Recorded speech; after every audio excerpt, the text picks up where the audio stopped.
Good morning, everybody. Monday morning, the 28th.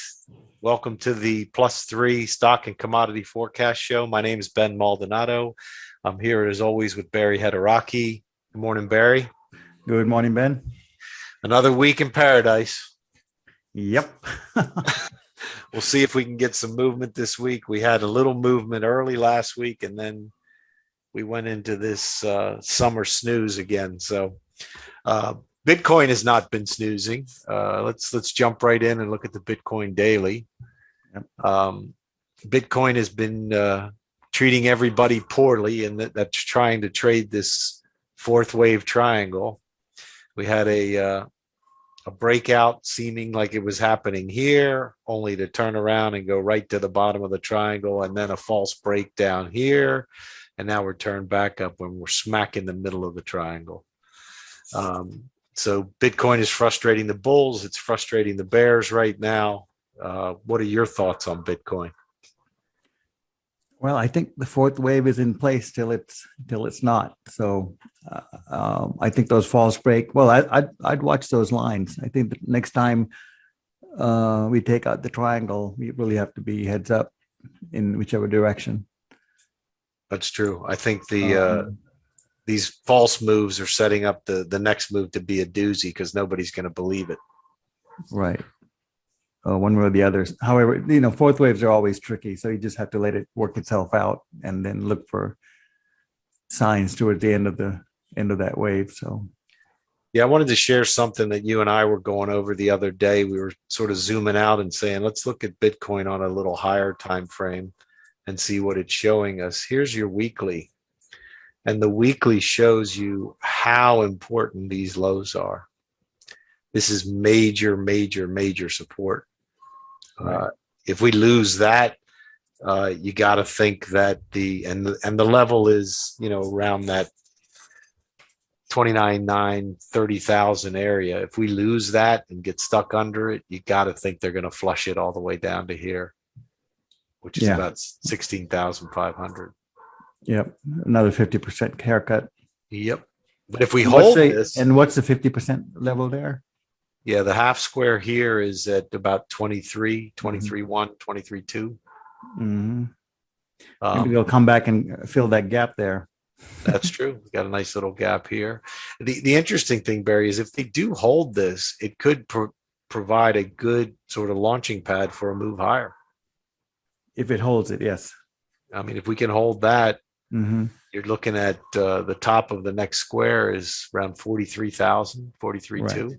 At least for a test of that, right? Sure. Mm-hmm. So as Bitcoin, would you call that a head and shoulders pattern? A little bit tall in the head, but what do you think about that?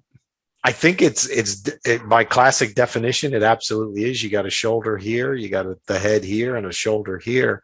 The problem I have with it is the projection is zero.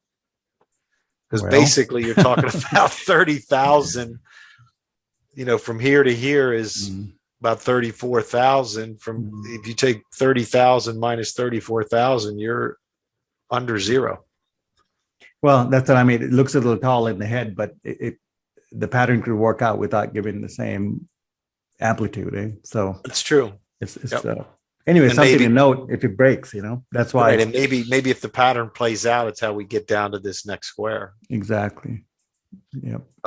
Anyway, all eyes have to be peeled here for sure. Yeah, and I think the message is until this resolves, do yourself a favor and stay out of the wash because you're just going to get chopped up.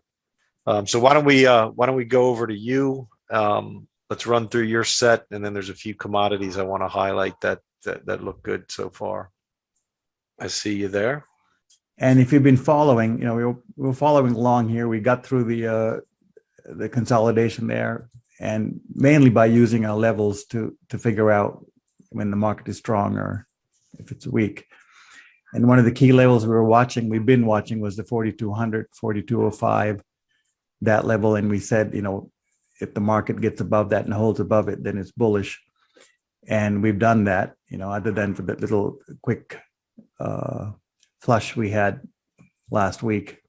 Then we got right above. So after it does that, we're back above 4205, 4200. It's bullish again, and now it's in the bullish mode. And I think you just have to stay with it. And when things are trending and they're moving in one direction, it makes it easy, and it's holding above these levels. That makes it easier. The next level up is around 4,300. This is that 1/8 line where I'm putting my cursor.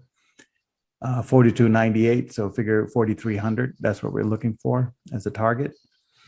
It is getting a little bit weak. Momentum's, Non-existent.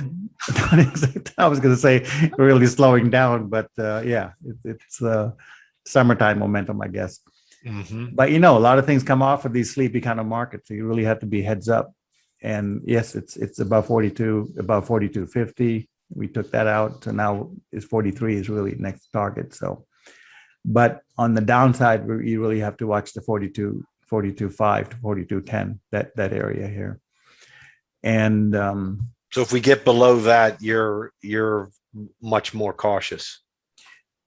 I think so. One of the things is we had a lot of cycles come in right around, early May, mid-May, right about May 9th, May 10th. Mm-hmm. And what happened was, instead of the market really turning down, coming into a deeper correction, we sort of just kind of went sideways. Mm-hmm. And which is, in the long term, you have to keep an eye, it's a little bullish, the fact that we didn't turn down, and anytime markets kind of crawling sideways after a square. And so I think there's some pent up energy there in some way. There's something pent up there, because we really didn't, there were some big cycles and it really didn't get spent up, I don't think, by that little bit of sideways. So it's possible that we correct a little later, combined with another cycle. Sometimes multiple cycles shift and they line up with a bigger cycle, and everything, coincides at that point. So keeping that in mind, we still have to deal with reality here. Reality is we're above 42, we're moving higher. So I think up until 43, we'll just stay on the bullish side. That's pretty much how to handle this. Mm-hmm. And on the weekly, I just want to quickly take a look at the weekly. On the square of 72, we're climbing a perfect 2x1 here.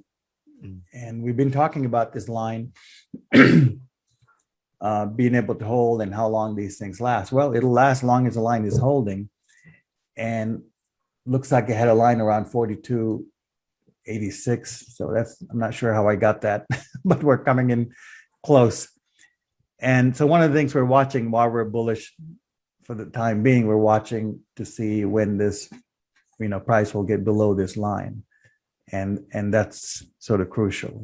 We just can't, you just can't emphasize this enough. Markets just cannot climb these kind of slopes and continue to do so.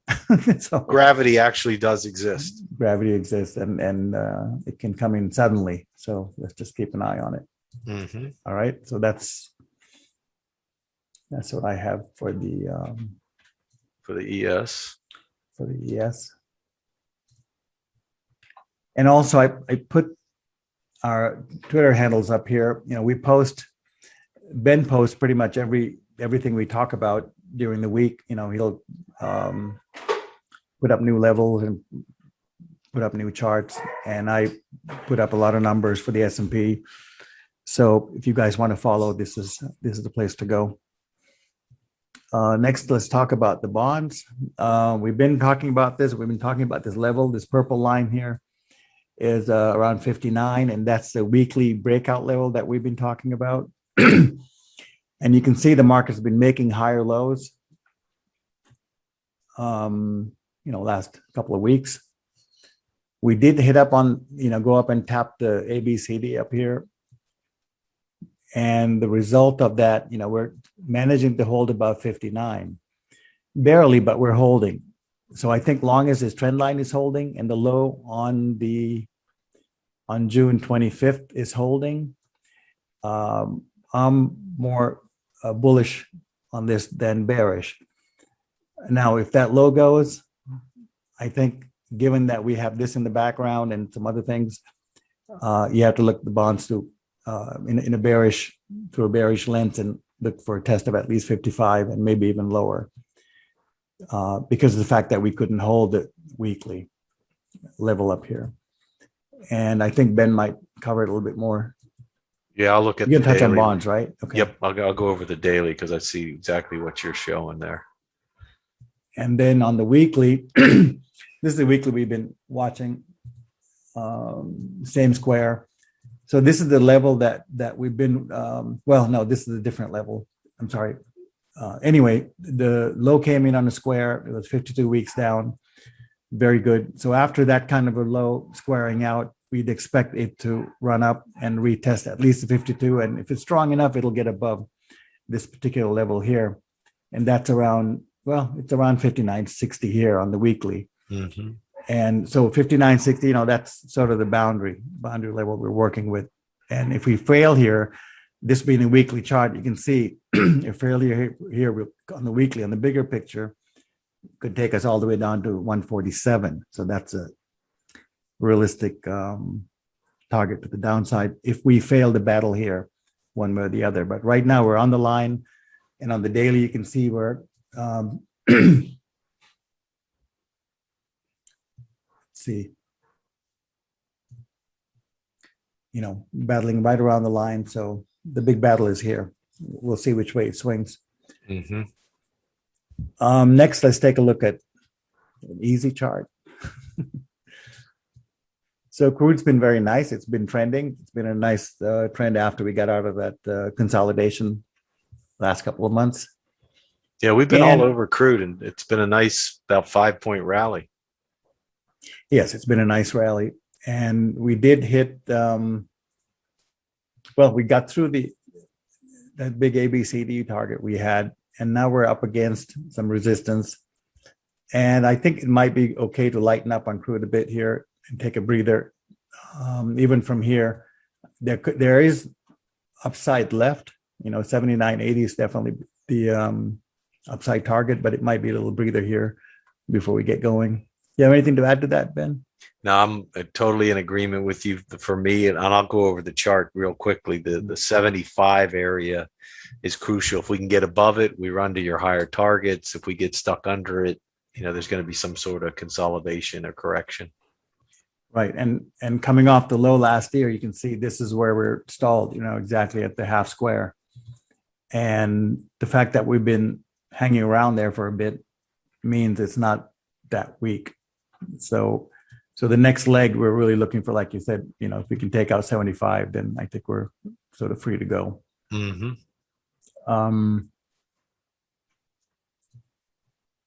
Let me take a look at the weekly.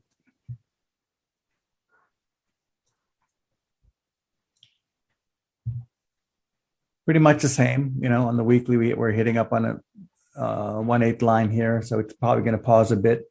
But as far as the momentum goes, you can see it's well above the 1x1. It's in a strong position. So, not much to, it's not complicated for now. Mm-hmm. Let's take a look at gold.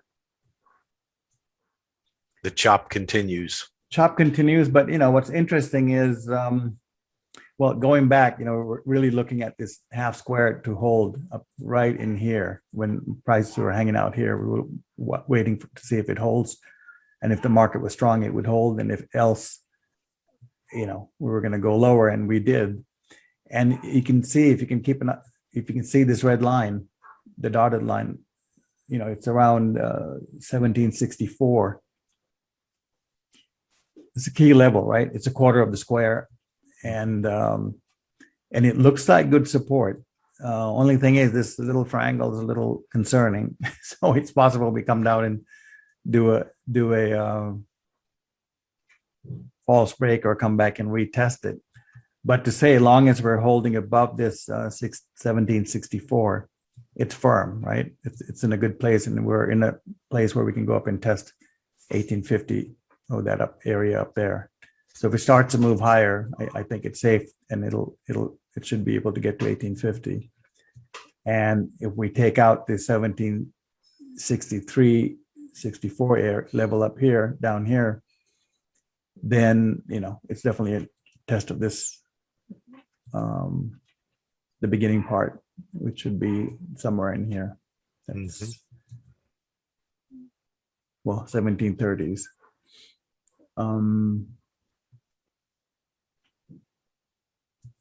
A lot of the commodities are in a similar pattern. Yeah. After They're in late in their corrections, but they're not completed yet. So looking at the weekly gold, you can see the quarter square held that first low, on the weekly, the last swing low. And right now we're sort of battling at the 50% line. So the key here is if we can get above that or not. And that happens to be 1794 here. Let's say 1790 roughly. So on a weekly, in the bigger picture, if we can get above that, I think we're fairly set, especially given what we had at the low here, while we're looking at this daily swing down, right? We're analyzing this section here that I'm pointing to. And so 1790 level to watch on the bigger picture, in the bigger picture. Let's see, what else do we got to cover here? Take a look at the dollar, euro. Yeah, let's look at the dollar, because the dollar is driving everything right now. Well, here's the dollar from last week. We had that square 72 here. And basically, I like the way the lows came in. I think the lows are good. And we started to make higher lows. And I think we've been talking about upside target being around 94, at least for a test of this, if this has any juice in it. So, and I kind of hold to the same. I think it's okay. Let it do whatever it's doing, and we'll see if it can get higher. Notice, Barry, that after that sharp move higher, it's barely been any kind of pullback. Yeah, exactly. And very shallow. And if you drop a line, you can see where the,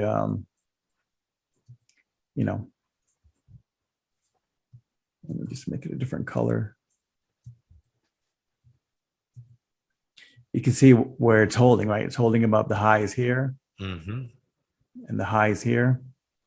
So it's a key level. I think long as it's holding above these levels, it's what, 91.42. It's firm. It's in good shape. Now, getting under this, it would be it would mean further consolidation or retest of this. But for now, I think it's in a good spot, a firm spot.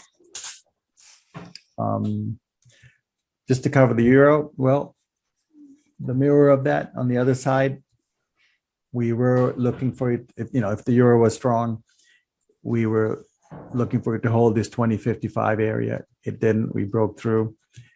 And now, it would be reasonable to think it'll go back and test this 17 area or retest the old lows here.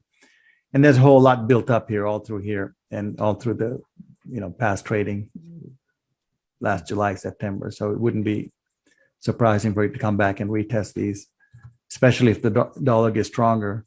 Otherwise, the euro would have to go up and retest the highs here around 2053. So 2053 to the upside being resistance, and support is basically old low around 1700. Okay.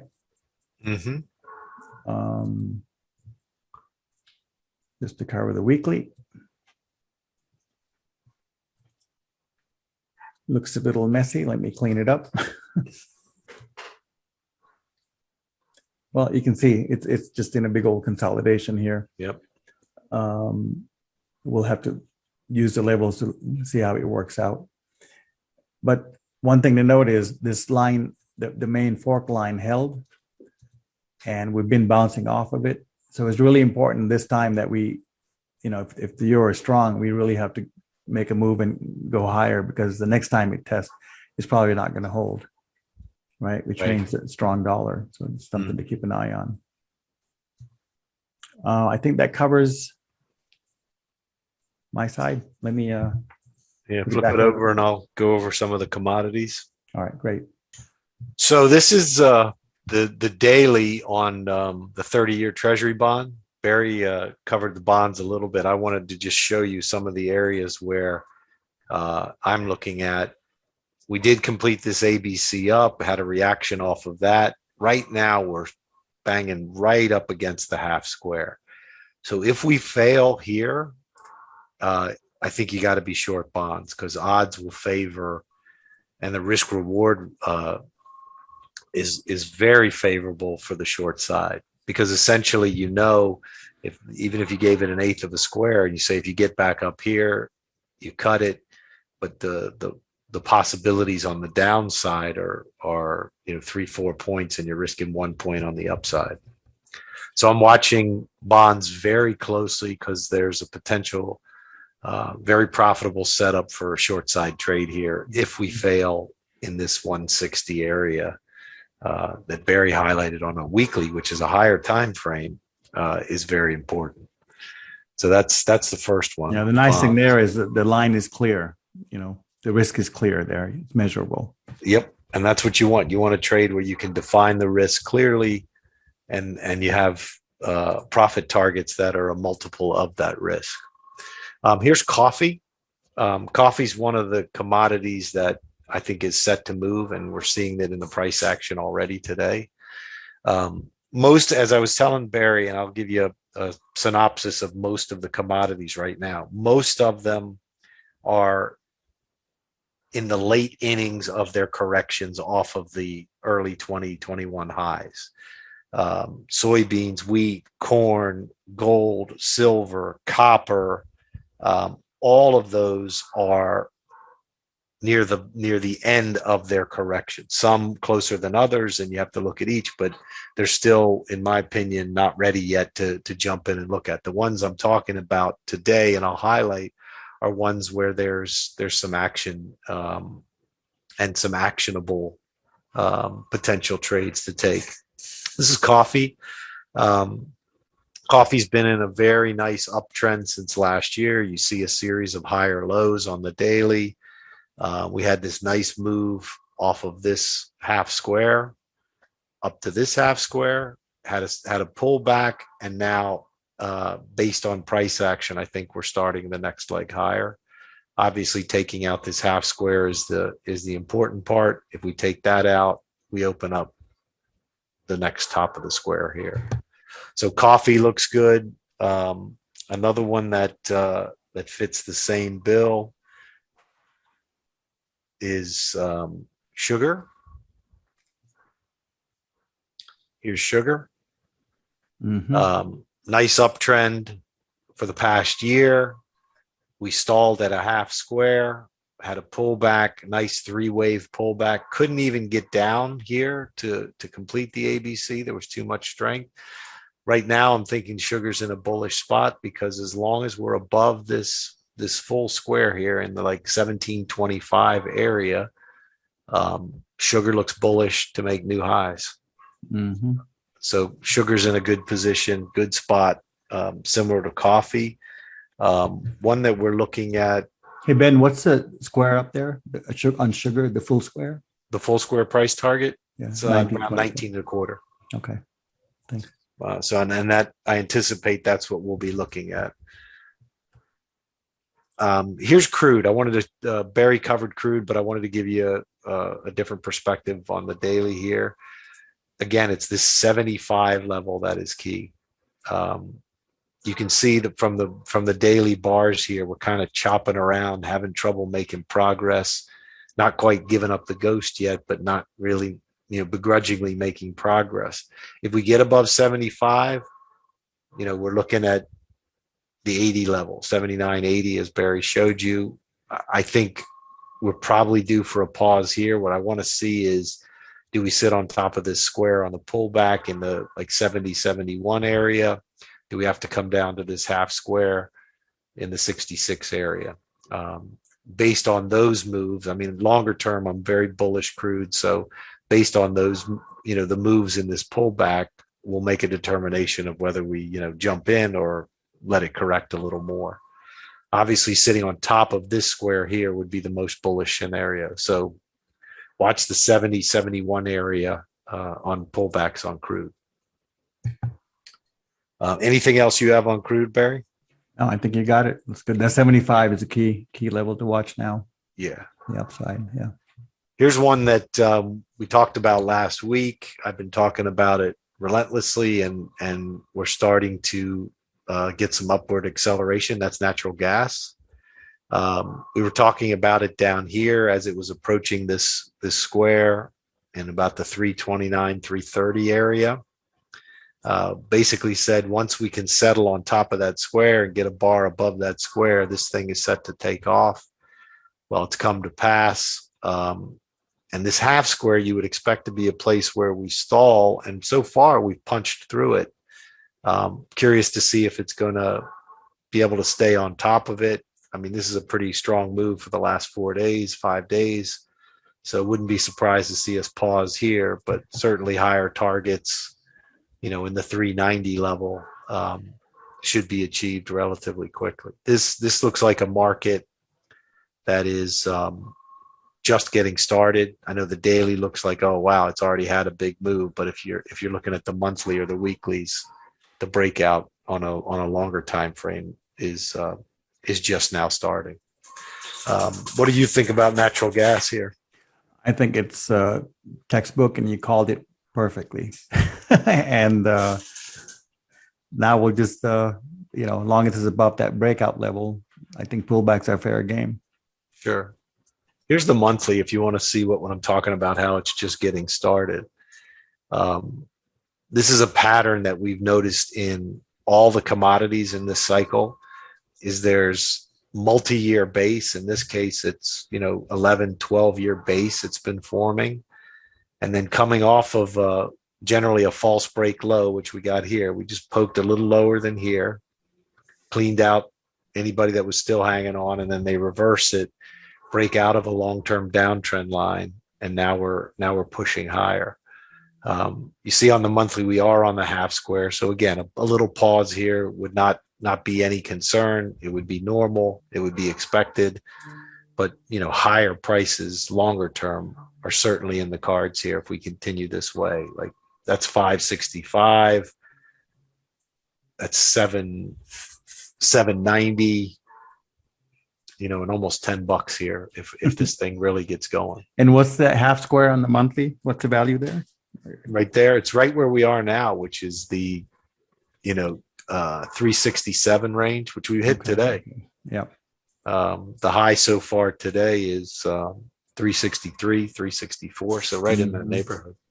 Yeah. Okay. But if this pattern is a winning pattern, and if you go back and look at your monthlies on the grains, look at your monthlies on sugar, look at your monthlies on coffee, look at your monthlies on copper, gold, silver, they all had this pattern.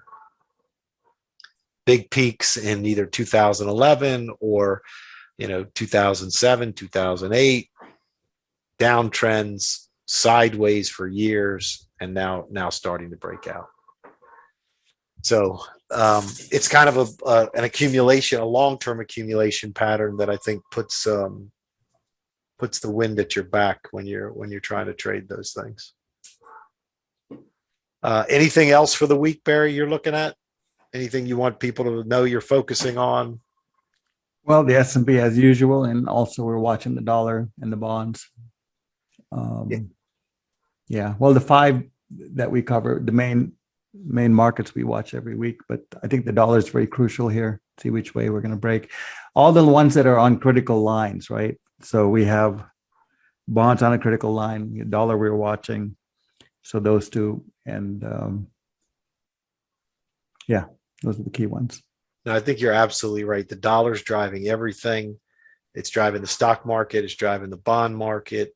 And interest rates. Everything is keying off the dollar now. So focusing on the dollar and paying attention to the dollar will serve you well, no matter what market you're trading. Mm-hmm. So with that, I guess we'll wish everybody a happy 4th of July. Sunday is 4th of July. We'll record for next week after we see what happens this week, and have a safe and happy 4th, and we'll see you soon. All right. Have a great week, everybody, and a happy 4th. shut her down so it starts compiling. Yep. Let me do that right now. How many minutes? How many minutes were we? Let me hit pause and I'll catch you on the other side. Okay. On Skype. Yep. All right.